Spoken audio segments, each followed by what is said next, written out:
I believe it was on July 4th, the Declaration of Independence, when it came into existence.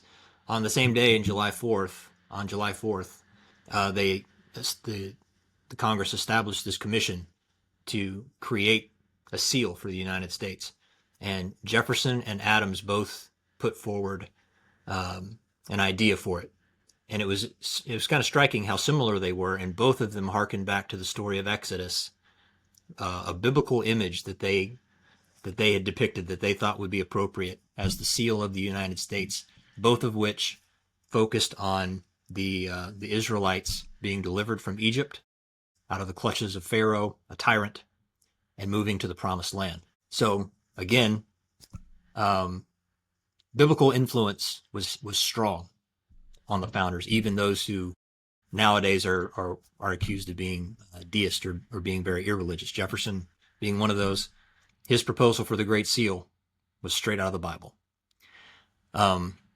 The idea of unity that you were talking about, yes, diverse people with diverse backgrounds can still be unified, and that's what we're after. We're not trying to. It's not the goal to completely divest every person in America of any prior heritage they may have, but we do have to be united around what? And we unite around a common set of principles, which are outlined here in the Declaration of Independence and in the Constitution. And if we can't unite around those things, then we don't have a country. And I think it's actually on the base of the Statue of Liberty, or maybe it was in the speech, the dedication. I don't remember, but basically it was saying anybody who comes to this country and will support it is welcome. But if you come here to break our laws and to cause havoc, then no. So it was a plea for unity.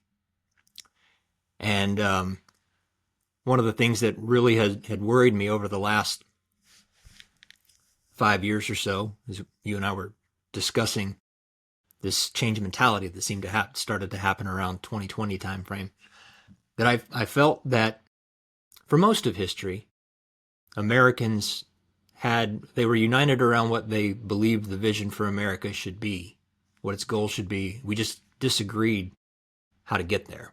But what I started to see happen around 2020 was two different visions for America. Not just a disagreement on the means, but a disagreement on the what. And of course that's a dangerous place to be when you have a nation that's divided in that way. We've seen it at least once before in our own history, and it didn't end well. I guess you could say it did end well, but not without a lot of death and heartache and grief and pain that is still felt to this day.